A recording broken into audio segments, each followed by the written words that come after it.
사도행전 11장 19절에서부터 26절의 말씀입니다.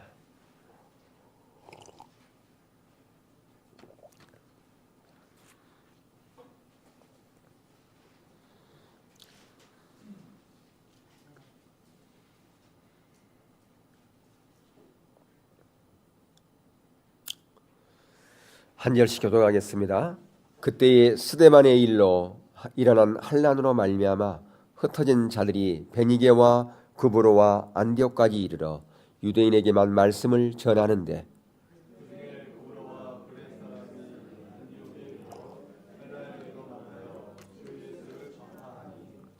주의 손이 그들과 함께 하심에 수많은 사람들이 믿고 주께 돌아오더라.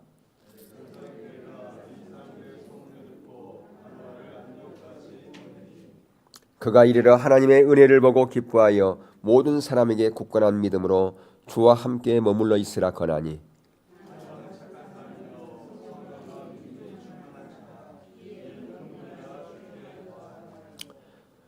바나바가 사울을 찾으러 다소에 가서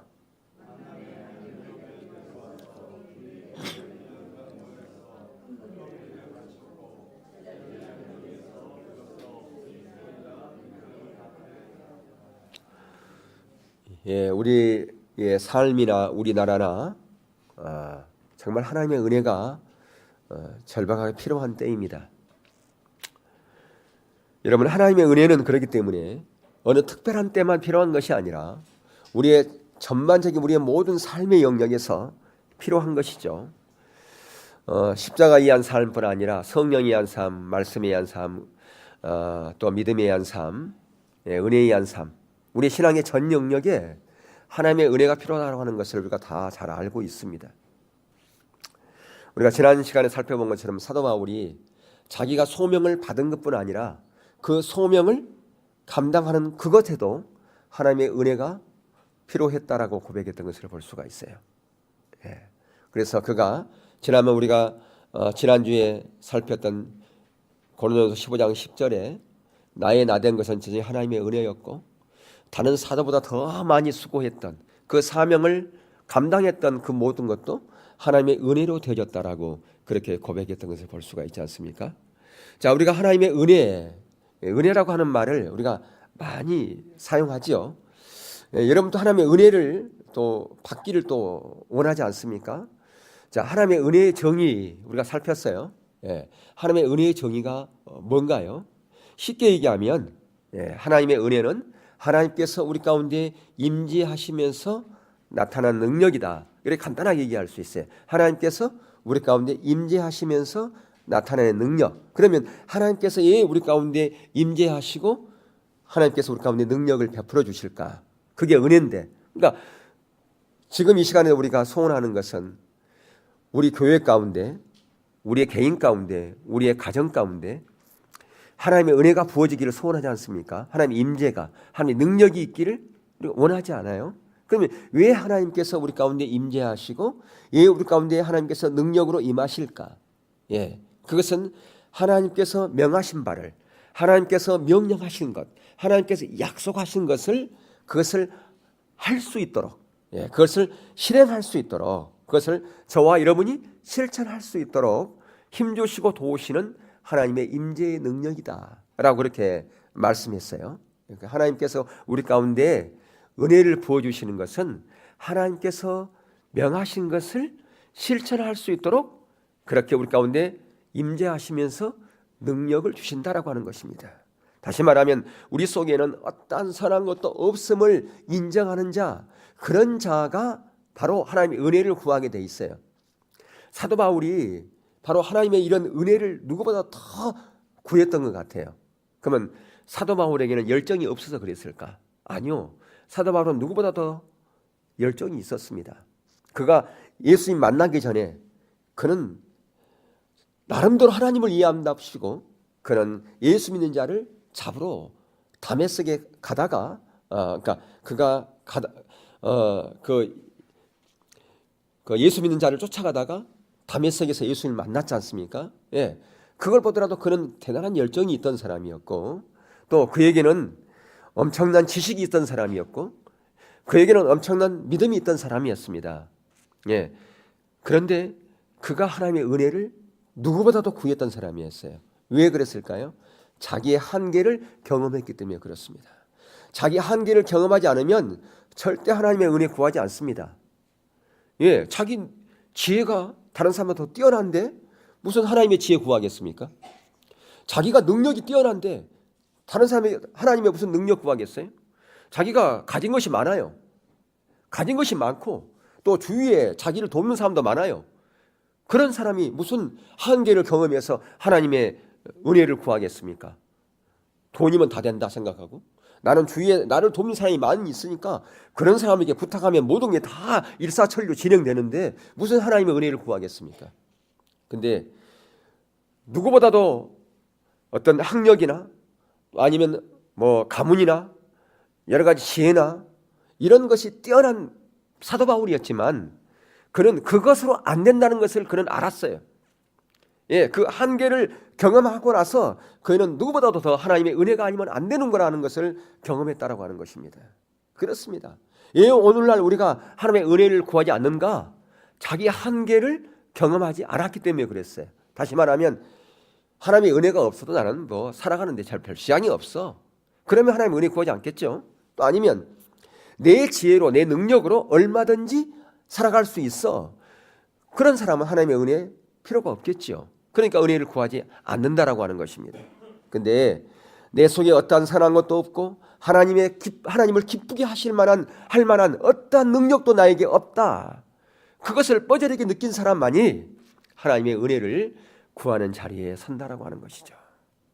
그래서 우리가 은혜에 의한 삶의 중요한 부분은 하나님께서 우리 가운데 은혜를 부어주실 때에 은혜가 함께 하실 때에 우리가 올바른 자세를 가지고 하나님의 은혜에 협력하는 것이 필요합니다. 많은 경우에 하나님께서 왜 우리 가운데 은혜를 베풀어 주시는가? 하나님의 은혜가 함께 하는가? 하나님의 비전 때문에 그렇습니다. 하나님의 목적 때문에 그렇습니다. 하나님의 목적을 성취하기 위해서 그분의 열심으로 그분께서 하실 수 있어요. 얼마든지 천사를 통해서 하실 수 있어요.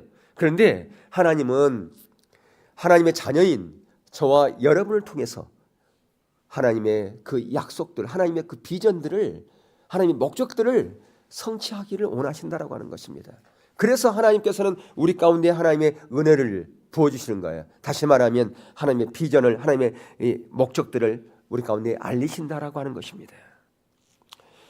우리가 물론 수락 리버시티 아파트에서 건축하고 왔습니다만은 어떻든 건축을 하고 여기에 있던 이것도 전적인 하나님의 은혜입니다. 예, 그것은 하나님의 은혜가 아니면 절대 불가능한 것인데요. 하나님의 은혜가 왔을 때 그 비전을 붙잡고 우리가 온 삶으로 모든 성도들이 한 마음으로 동참했기 때문에 그 일들이 이루어진 거예요. 그렇지 않으면 절대로 그런 일들은 일어날 수가 없습니다. 왜요? 어떤 특별한 사람들에 의해서 그것이 되어진 게 아니라 온 성도들이 그 비전을 붙잡고 같이 갔기 때문에 그러한 일들이 일어난 것이었어요. 그래서 고린도후서 6장 1절에 사도 바울은 우리가 하나님의 그 은혜, 하나님께 함께하는 자로서 너희에 권하노니 하나님의 은혜를 헛되이 받지 말라라고 그렇게 건면하는 것을 볼 수 있는데 왜 그렇게 건면했는가? 하나님의 은혜가 이렇게 부어졌을 때 우리가 은혜에 동참하여 나가는데 그런데 잘못하다가는 그 은혜를 놓쳐버릴 수 있다라고 하는 것입니다. 그 은혜를 계속 붙잡고 나아가면 좋은데 그렇지 못할 수가 있다라고 하는 것입니다. 그래서 하나님께서는 사도 바울을 통해서 그것을 우리 가운데 건면하는 거예요. 하나님의 은혜가 항상 있으면 좋은데 그렇지 않고 그 은혜를 쏟아버릴 수도 있단다. 왜 하나님의 은혜를 쏟아버리냐면 그것은 바로 우리의 마음이 높아지면 그럴 수가 있습니다. 자, 오늘 하나님의 일을 이루기 위해서 계신 하나님의 은혜에 대한 부분을 살펴보면서 오늘 본문의 배경을 먼저 살펴보겠는데요. 스데반이 순교한 이후에 예루살렘 교회는 엄청난 환난이 왔습니다. 핍박이 왔습니다. 그래서 사도들 몇 사람을 제외한 모든 성도들은 뿔뿔이 이방 지역으로 흩어졌습니다. 거기서 흩어진 다음에 그들이 뭘 했느냐? 복음을 증거하기 시작했어요. 그 복음을 증거하니까 거기서 뭐가 생겼을까요? 교회가 생겼다 그 말이에요. 그래서 그 교회를 든든하게 세우기 위해서 예루살렘에서 이제 지도자를 파견하고 그랬어요. 근데 그들이 흩어져서 복음을 전할 때 주로 그들이 유대인 중심으로 그들이 복음을 전했단 말이죠. 그러니까 처음에 환난 당하고 이방인 지역에 흩어졌던 유대인들이 교회를 세울 때에 이방인 중심이 아니라 유대인 중심으로 교회가 세워졌었어요. 그런데 거기 보면 오늘 본문에 보면 안디옥 교회는 그러지 않았다고 하는 것을 볼 수 있어요. 거기 보니까 구브로와 구레네에 온 소수의 사람들, 이 사람 이방인 사람들이거든요. 그러니까 유대인들에 의해서 복음이 전환된 게 아니라 예루살렘에 핍박을 당했을 때 그곳에 있던 유대인들이, 예수 믿는 유대인들이 가서 복음을 전한 게 아니라 거기 보니까 구브로와 구레네에서 온 소수의 사람들, 다시 말해 이방 사람들에 의해서 교회가 세워졌던 것을 볼 수 있어요. 다시 말하면 안디옥 교회는 그 당시에 유대인 중심의 교회와 달리 이방인 중심의 교회였다라고 하는 것을 볼 수 있어요. 더 나아가서 그 당시 예루살렘 사람들 관점에서 보면 그 안디옥은 아주 먼 곳이었습니다. 그래서 19절에 보니까 안디옥까지 이르러라고 하는 그런 말의 표현의 그 뉘앙스는 뭐냐면 안디옥이 아주 먼데 그 안디옥 그 먼 데까지 이르러 복음이 증거됐다라고 하는 것을 볼 수가 있어요. 그러니까 예루살렘의 입장에 봤을 때는, 유대인 입장에 봤을 때는 안디옥 교회는 아주 주변의 교회였다, 변두리의 교회였다, 별로 관심 밖의 교회였다, 관심 밖의 지역의 교회였다라고 하는 것을 볼 수 있어요. 그런데 중요한 것은요, 그런 관심 밖의 교회였고 주변의 교회였고 별로 사람들의 눈이 띄지 않는 그런 지역이었지만 하나님께서는 그러한 교회를 세웠다라고 하는 것입니다. 어떻게 세웠느냐? 온 세계를 복음화시키는 복음의 전초 기지로 세웠던 것을 볼 수 있어요. 거기에 하나님의 은혜가 부어졌던 것을 볼 수가 있다 그 말입니다. 우리가 보기에는 별로 보잘것없고 별 볼 일 없는 그런 사람이에요. 또 그런 교회예요. 그런데 우리와 생각 다르게 하나님은 그런 사람을 통해서 일하시고 그런 교회를 통해서 일하시는 것을 우리는 성경을 통해서 발견한다라고 하는 것입니다. 바로 오늘 본문의 안디옥 교회가 그런 교회였던 것을 볼 수가 있어요. 자, 그래서 구브로와 구레네에 온 소수의 사람들이 안디옥 지역에서 복음을 전할 때 하나님의 능력이 그들과 함께하여 수많은 사람들이 하나님께 돌아왔던 것을 볼 수가 있습니다. 그러니까 그 당시에는 사람들이 상상도 못할 일이 지금 그 안디옥의 그 이방의 지역에서 일어나고 있었던 것을 볼 수가 있습니다. 그러니까 지금 예수님을 직접 경험하고 예수님의 복음을 직접 경험했던 그 예루살렘의 유대인들이 아닌 이 유대인들을 통해서 복음이 전파되어져서 복음이 증거되어져서 그걸 들었던 그 구레네 사람들이 그 복음의 열정 때문에 다시 안디옥 지역에 가서 복음을 전했던 그런 곳이라 그 말이죠. 그러니까 사람들로부터 별로 관심도 없던 그런 곳이었다라고 하는 것입니다. 그런데 하나님께서는 그런 곳에 하나님께서 마음이 거기에 있었던 것을 볼 수 있어요. 하나님께서 주도권을 잡고 앞서가실 때 동역자로 반응하면 하나님께서 얼마든지 역사할 수 있다고 하는 것을 보게 되는 것이죠.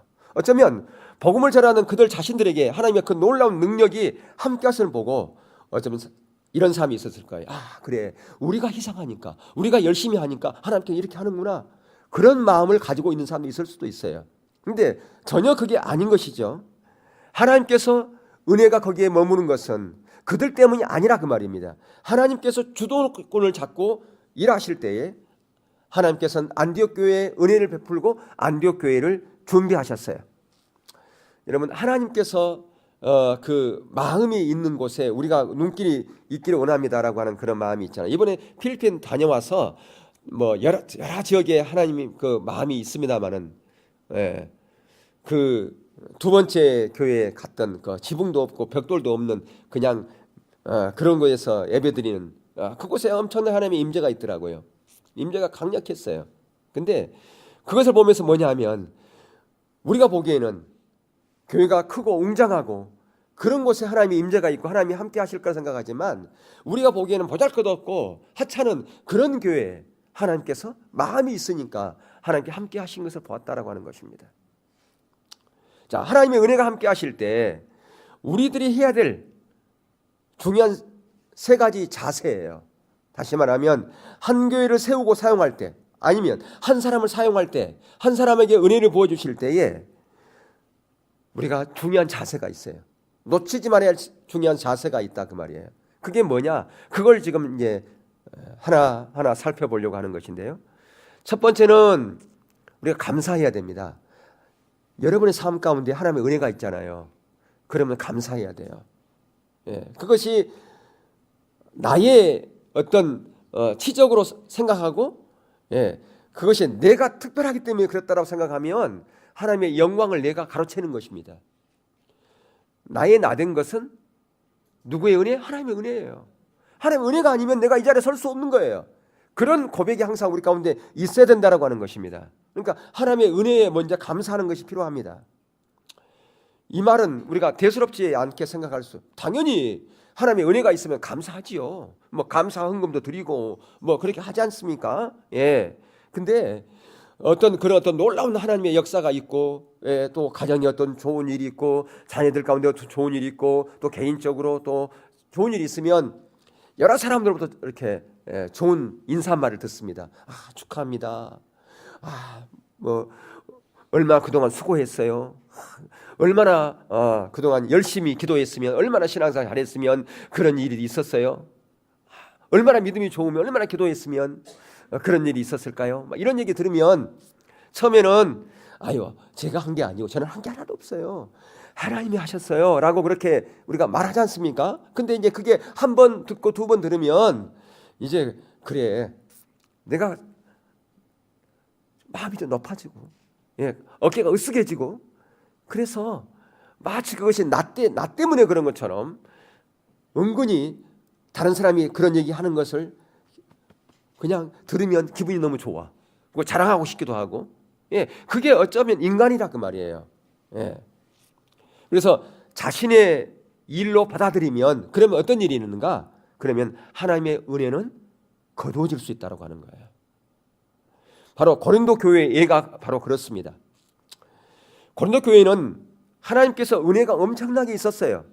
근데 그것이 당연시 여기고 자기들로 인해서 그들이 이러는 것처럼 그렇게 생각해서 하나님의 은혜가 거둬가는 것을 볼 수 있습니다. 사도 바울은 이것을 강력하게 그 고린도 교회 성도들에게 편지하면서 증명합니다.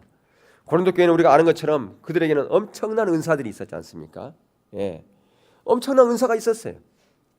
우리 잘 아는 것처럼 고린도전서 13장에 12장, 13장 쭉 보면 14장까지 보면 거기에 그들 가운데 엄청난 그 은사들이 있었잖아요. 여러분, 고린도 13장이 무슨 장이라고 그래요? 보통 우리가 사랑장. 그건 사랑장이 아니고 은사가 아무리 있어도 사랑이 없으면 아무런 소용이 없다. 그 얘기하고 있는 거예요. 그러니까 그것은 가장 큰 은사가 사랑이다 그런 게 아니고, 모든 은사는 뭘로 해야 된다? 사랑으로 해야 된다. 그거 얘기하고 있는 거라 그 말이죠. 자, 그만큼 고린도 교회는 은사가 가득했어요. 그뿐 아니라 그 고린도 교회를 섬겼던 대표적인 세 사람이 누구냐? 사도 바울, 아볼로, 베드로였단 말이에요. 그러니까 그들에게는 엄청난 자부심이 강했어요. 우리에게는 은사도 강하지. 그리고 또 우리 교회는 사도 바울도 거쳐갔지, 아볼로도 거쳐갔지, 베드로도 거쳐갔지. 그러니까 그거에 대한 자부심이 대단했다 그 말이죠. 그리고 거기에 또한 4장 8절에 보면 고린도 교회는 사회적으로 영향력이 굉장히 확대되어 갔던 것을 볼 수가 있습니다. 이 모든 일은 전체 하나님의 은혜로 된 것인데, 하나님의 은혜로, 그러니까 왜 하나님께서 은혜로 와 있느냐? 아까도 말씀드렸지만 하나님께서 은혜가 우리가 부어주신 것은 거기에 목적이 있다 그 말입니다. 하나님께서 목적을 가지고 은혜를 베푸신 거예요. 내 개인적으로 어떤 놀라운 하나님의 은혜가 나에게 있다. 그것은 하나님의 목적이 있어요. 그러면 물어봐야 돼요. 우리는 하나님, 저에게 이렇게 은혜를 부어주시는 것은 무슨 목적이 있어서 그렇습니까? 그 목적을 행하라고 나에게 은혜를 부어주신다 그 말입니다. 나에게 어떤 다른 사람보다 더 많은 내가 장사를 해가지고 수입을 얻었다, 너 높은 지위에 올랐다. 그러면 하나님, 왜 저 같은 사람을 이런 높은 지위에 저를 올렸습니까? 이런 좋은 자리에 저를 앉혔습니까? 하나님 목적이 있기 때문에 그렇게 한 거라 그 말이에요. 물어봐야 돼. 하나님 무슨 목적으로 그렇게 하는 겁니까? 근데 우리는 그것이 마치 자기 때문에 그렇게 된 것처럼 자기 영광을 위해서 계속해서 내가 이런 하나님 제가 이런 자리 감사해요. 다음에는 더 좋은 자리 있게 해주세요. 예, 감사를 하지만 그렇게 해버린다 그 말. 하나님께서 그 은혜를 베푸신 목적을 망각하고 그 목적을 묻지를 않는다 그 말이죠. 목적이 있어서 은혜를 부어주신데도 불구하고 그렇습니다. 바로 고린도 교회가 그들로 되어지는 것처럼 마음이 높아져 가지고요. 예, 그것이 자기들 때문에 되어진 것을 생각했다 그 말입니다. 그 결과 하나님의 목적을 전혀 헤아려지도 못할 뿐 아니라 하나님의 은혜가 그들 가운데 쏟아버렸어요. 그러니까 하나님의 은혜가 부어졌을 때 하나님 왜 저에게 이런 은혜를 부어주십니까? 하나님의 비전을 붙잡아야 되는데 목적을 붙잡아야 되는데 그렇지 못했다 그 말이에요. 예. 그래서 바울이 그 고린도 교회 성도들을 꾸짖습니다. 너희들 가운데 하나님께 주신 것 중 하나라도 받지 못한 게 뭐 있느냐? 예?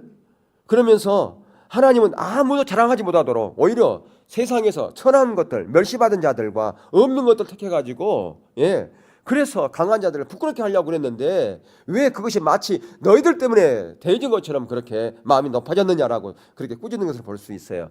고린도전서 1장 26절 이하에 보시면 그 말씀이 나오죠. 자, 함께 읽겠습니다. 시작. 형제들아 너희를 부르심을 보라. 육체를 따라 지혜로운 자가 많지 아니하며 능한 자가 많지 아니하며 문벌 좋은 자가 많지 아니하도다.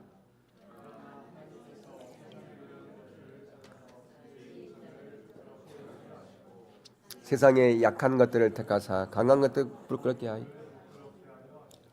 하나님께서 세상의 천한 것들과 멸시받은 것들과 없는 것들을 택하사 있는 것들을 폐하시려 하시나니 이는 아무 육체도 하나님 앞에서 자랑하지 못하게 하려 하심이라. 예, 그래요. 예, 내가 다른 사람보다 더 어떤 부분이 특별한 것이 있다. 그것은 나 때문이 아니에요. 예, 나를 통해서 하나님을 드러내게 하시려고 한단 말이에요. 나를 통해 하나님께 영광을 돌리게 하려고 한다 그 말이에요. 그래서 물어봐요. 하나님, 저 같은 부족한 사람에게 이렇게 은혜를 베풀어 주신 것은 무엇 때문입니까? 하나님의 목적이 있어서 그렇지요. 그러면 하나님의 목적, 그 목적을 내가 어떻게 따라갈까요? 어떻게 순종해야 될까요? 그렇게 물어봐야 된다. 하나님의 비전. 그러면 되게 제가 말씀드렸잖아요. 우리에게 주신 하나님의 은혜는 되게 뭐하고 연관되어 있나? 우리의 신앙생활은 어디 중심이다? 교회 중심이라는 거예요. 교회 중심인 거예요. 그러니까 우리의 신앙생활은 항상 교회 중심이에요. 왜 교회 중심이냐? 교회의 머리는 누구시기 때문에 예수님이고 우리는 지체이기 때문에 우리의 신앙생활의 중심은 교회 중심입니다. 그래서 교회의 비전이 바로 나의 비전이 되는 거예요. 하나님께서 우리 교회의 비전을 이루게 하시려고 이런 은혜를 부어주시는군요. 또한 여러분들이 하나님의 은혜를 구할 때 하나님 우리 교회에 이런 비전 주었지 않습니까? 하나님의 부흥, 또한 열방을 섬기는 선교의 전진기지로, 또 치유센터로 세워지는 것. 그러면 하나님 열방을 섬기는 선교 전진기지가 되게 거기에 제가 쓰임받으려면 하나님 제가 사업하는 사람이라면 더 하나님 부어주세요.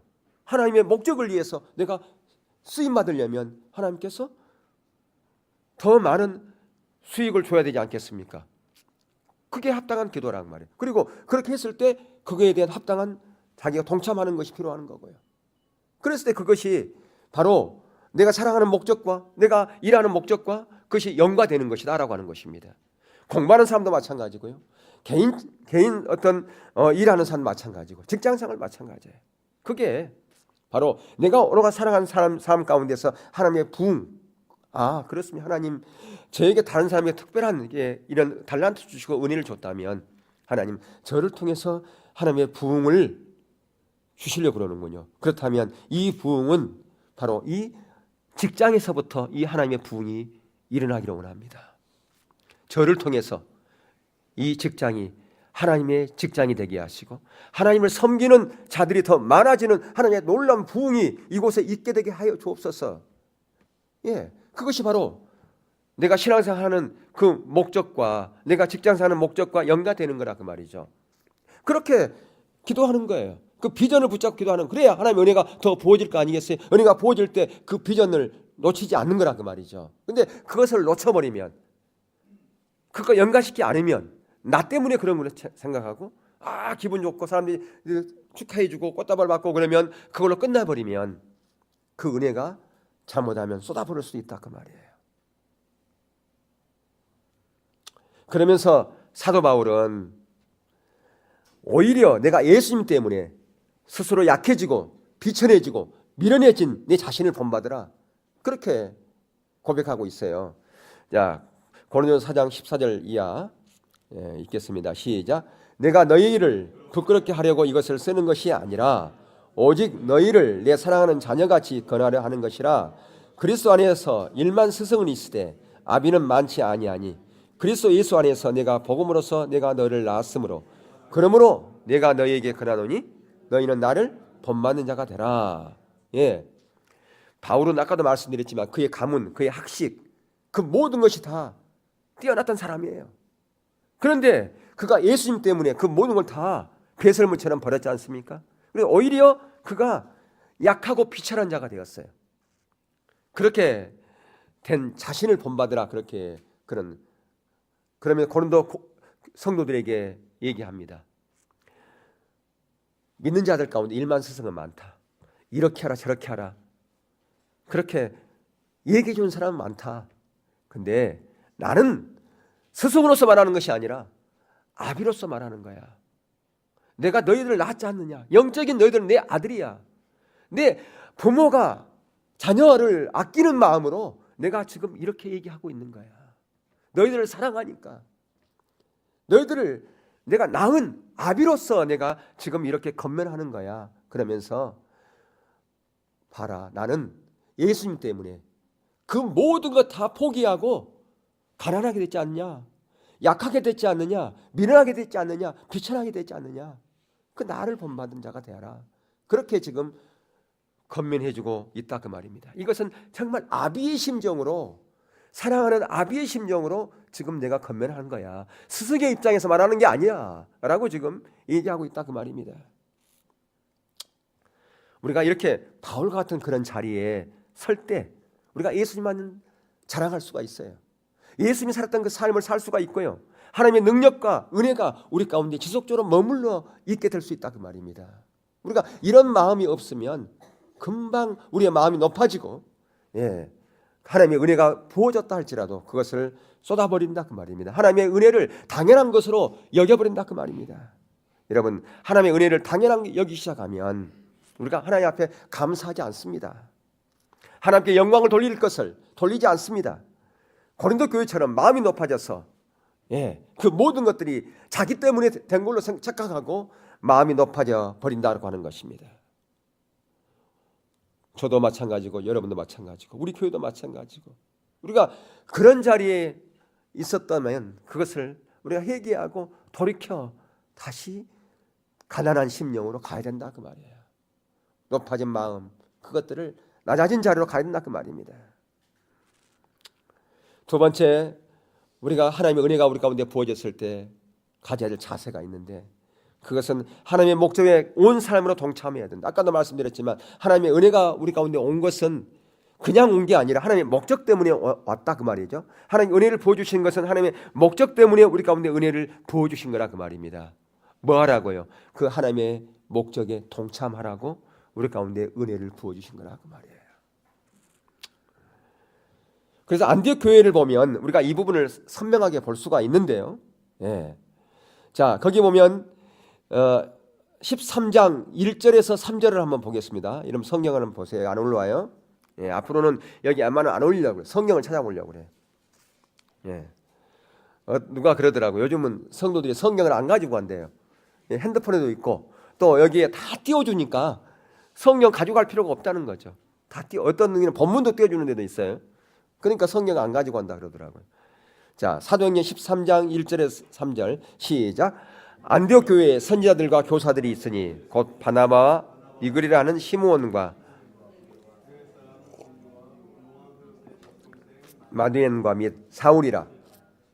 주를 섬겨 금식할 때에 성령이 이르시되 내가 불러 시키는 일을 위하여 바나바와 사울을 따로 세우라 하시니 이에 금식하며 기도하고 두 사람에게 안수하여 보내니라. 예, 지금 성령님께서 바울과 바나바를 하나님의 목적을 위해서 따로 세우라고 이렇게 말씀하고 있어요. 예, 우리 잘 아는 것처럼 이 바울과 바나바는 안디옥 교회에서 없어서는 안 될 핵심적인 중요한 인물이지 않습니까? 예. 근데 그 두 사람을 통해서 성도들이 양육되어졌었고 또 안 믿는 사람들이 그 양육된 그 성도들의 삶이 변화된 것을 보고 그리스도인이라 그렇게 불렀단 말이에요. 그러니까 최초로 그리스도인이라고 하는 그 이름이 명명된 그 곳이 바로 이 안디옥 교회였다라고 하는 것이죠. 근데 그런 안디옥 교회가 성령님의 그 음성을 듣고 하나님의 그 말씀을 듣고서 그들이 순종했던 것을 볼 수 있어요. 그렇게 순종하는 것은요, 엄청난 대가 지불이 필요합니다. 예, 그 대가 지불이 없는 순종. 예, 여러분 우리가 순종하려고 그러면 대가 지불이 있어요. 그러니까 안디옥 교회 입장에서는 두 사람을 따로 세워서 선교사로 파송한다는 것은 그것은 정말 큰 희생이에요. 큰 대가 지불이에요. 근데 그렇게 큰 대가를 지불하니까 어떤 일이 있었어요? 바로 그 안디옥 교회가 전 세계를 복음화시킬 수 있는 선교 전초 기지가 되었다라고 하는 것입니다. 그 안디옥 교회를 시작으로 해서 세계 복음화가 시작되었던 것을 볼 수가 있어요. 이렇게 대가가 지불되어졌을 때 하나님께서는 놀랍게 역사하셨다라고 하는 것을 볼 수 있습니다. 우리 개인의 삶도 마찬가지예요. 대가 지불하면 하나님께서 뭐 하신다? 뒷받침하신다. 대가 지불하면 하나님께서 역사하신다는 거예요. 그런데 사람들이 왜 하나님을 경험하지 못하는가? 대가 지불이 없으니까 경험하지 못해요. 예. 여러분 신앙생활을 내가 10년, 20년, 30년, 40년 했는데도 불구하고 왜 지금 똑같고 밋밋하고 그럴까? 대가 지불이 없으면. 근데 대가 지불하면 변화가 있습니다. 저는 그건 확실하게 제가 장담해요. 제가 그것을 하나님 말씀이니까 하는 게 아니라 하나님 말씀, 첫 번째 하나님 말씀이니까 그렇고요. 제가 그것을 수없이 봐왔어요. 대가 지불하는 가운데 하나님이 함께 하시더라. 대가 지불하는 곳에 하나님께서 역사하시더라. 그걸 내가 수없이 봐왔단 말이에요. 예. 왜 하나님께 역사하실까? 하나님은 살아계신 분이기 때문에 지금도 역사하시기 때문에 그렇다라고 하는 것이에요. 여러분 하나님의 은혜가 함께 하실 때 그렇기 때문에 그 하나님의 그 목적에 온 삶으로 동참할 수 있기를 주의 이름으로 축복합니다. 여러분 어떤 사람은 그래요. 아이 나 대가 지불하지 않고 그냥 살래. 그렇게 말하는 사람이 있을 수 있어요. 여러분 근데 기꺼이 대가를 지불하고 하나님의 은혜에 동참하는 삶이 하나님의 은혜가 전혀 함께하지 않고 어떤 동참도 필요하지 않는 그런 삶보다 비교하지 할 수 없을 만큼 더 복되고 보람된 삶이라고 하는 것을 우리는 아셔야 된다고 말이에요. 그걸 모르기 때문에 나는 그냥 살래라고 그렇게 말할 수가 있어요. 하나님께서 저와 여러분에게 하나님의 은혜가 함께 하기를 원하실까요? 아니면 그냥 대충 그냥 은혜 없이 살기를 원하실까요? 하나님은요, 저와 여러분이 하나님의 은혜가 함께 하기를 원하세요. 하나님의 함께하는 그런 은혜의 삶을 살기를 원하신다니까요. 여러분 그렇게 하나님께서 열망을 가지고 있다고 하는 사실을 기억할 필요가 있습니다.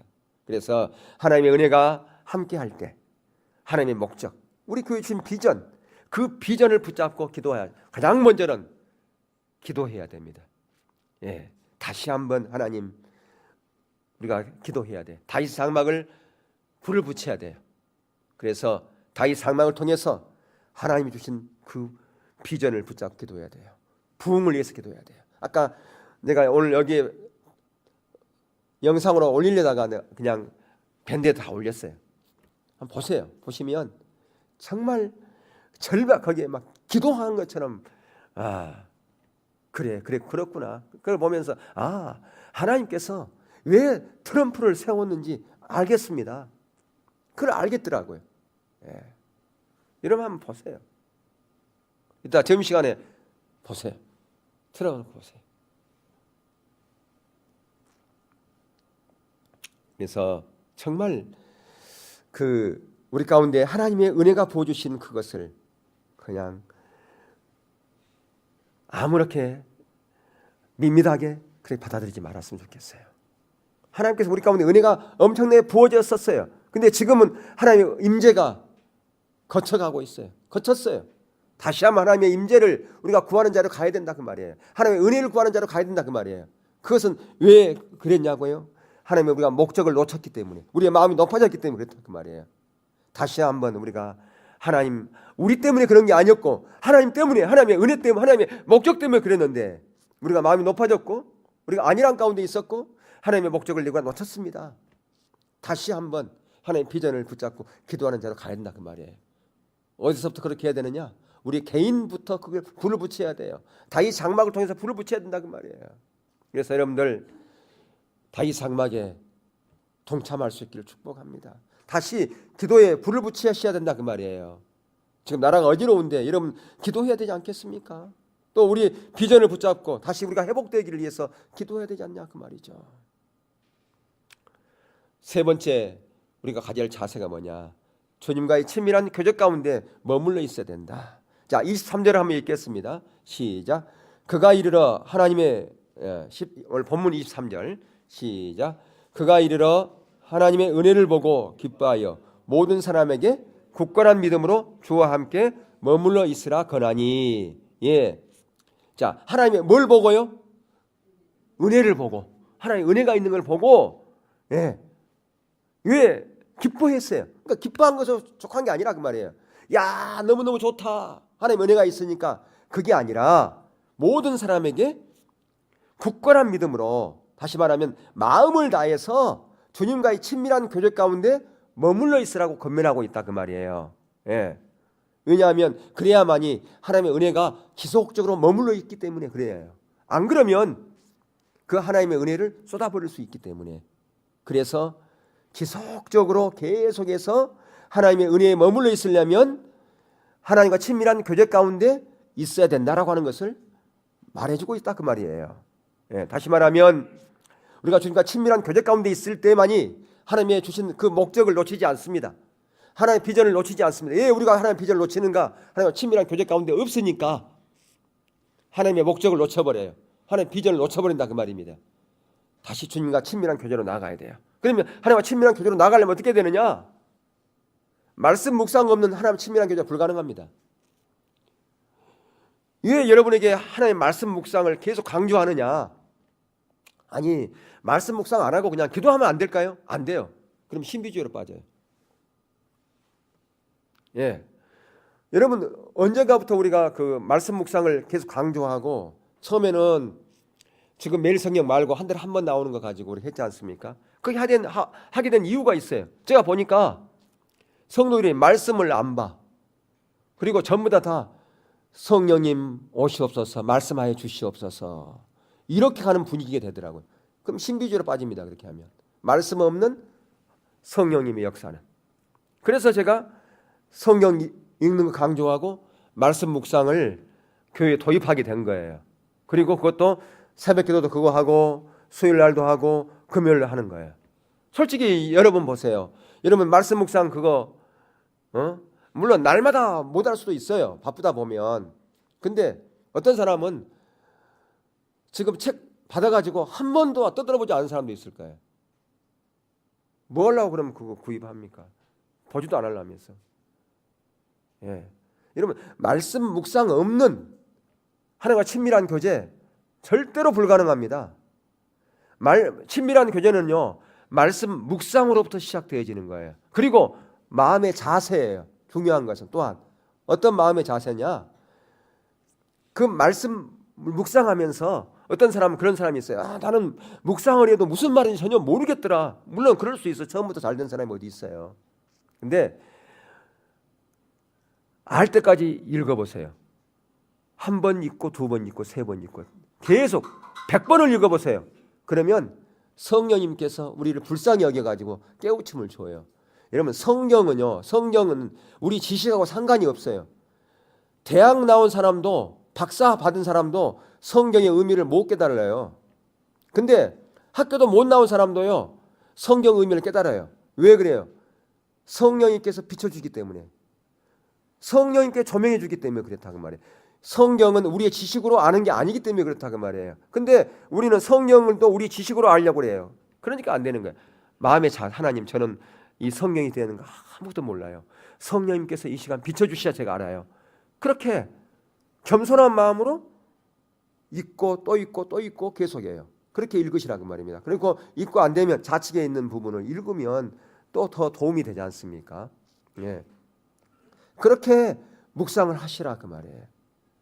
그래야 그 의미가 깨달아지는 거예요. 그리고 이 말씀 묵상하면서 또한 우리가 자세가 또 하나 필요한 게 뭐냐면, 그 말씀에서 내게 비춰진 부분들을, 은혜 주신 부분들을 삶에 적용하는 것이 필요해요.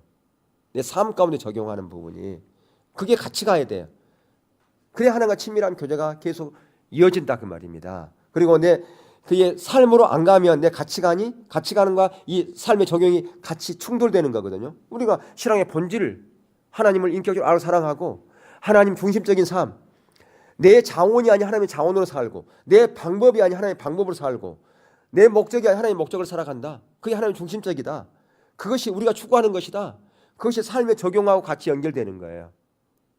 이 삶에 적용하려고 그러는데 이게 내 중심적인 것하고 딱 맞아떨어져. 그러면 안 되잖아요. 그게 충돌된단 말이에요. 거기서 내 자원을 포기하라고 그랬는데, 하나님이 원하신 것은 내 자원이 아니고 하나님의 자원이라고 그러는데, 이걸 어떤 부분에서 부딪혀, 삶의 적용 부분에서, 그럼 어떻게 해야 돼요? 대가 지불이 있어야 돼요. 아까도 그랬잖아요. 대가 지불이 있어야 된다고. 대가 지불 안 하는데 무슨 하나님의 친밀함이 되어집니까? 맨날 말씀 묵상을 하는데 대가 지불을 안 해. 삶의 적용이 안 돼. 하나님 뜻대로 살려고 그러는데 내 뜻대로 살아버려요. 예. 그러면 말씀 묵상하는 의미가 없죠. 우리가 신앙의 본질을 추구하는 의미가 없어요. 하나님이 중심적인 삶을 살라고 그렇게 우리가 들었지만 실제의 삶에서는 하나님이 중심이 아니라 내 중심이에요. 내 욕심을 따라, 내 욕망을 따라 살아가 버려요. 예. 근데 그것이 계속 되어지면 하나님과 친밀함이 열리겠습니까? 절대 하나님의 음성 안 들리죠. 하나님의 인도 하나님의 목적도 안 보이고 하나님의 비전도 안 보이고 내 생각을 가득 찰 수밖에 없다 그 말이에요. 그래서 중요한 것은 여러분이 말씀 묵상을 하고 그것을 삶에 적용하려고 노력하고, 그리고 우리가 배운 대로 그것을 실천하는 것. 어떠한 대가 지불된다 할지라도 그 대가 지불을 따라서 가야 된다 그 말이에요. 그래야 하나님의 은혜가 우리 가운데 쏟아지지 않고 하나님의 은혜가 실제가 되는 거 아니겠어요? 예, 아까 바울이 고린도 교회 성도들에게 권면하기를, 내 봐라, 내가 예수님 때문에 내가 비천하게 됐지 않느냐, 내가 예수님 때문에 가난한 자 됐지 않느냐, 나를 본받으라, 그렇게 고백한 것처럼 바로 우리가 그렇게 대가 지불하는 자로 가야 하나님의 그 놀라운 은혜의 역사를 쏟아버리지 않냐고, 그 실제로 우리 삶 가운데 열매를 맺게 된다라고 하는 것입니다.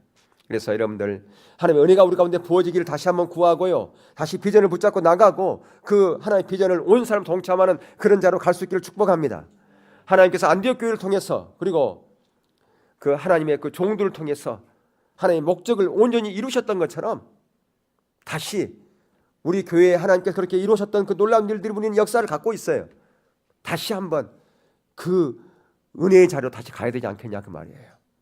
우리가 다시 놓쳐버렸던, 우리가 쏟아버렸던 그 하나님의 은혜를 다시 회복되어 달라고 우리가 기도하는 자로 가자 그 말이죠.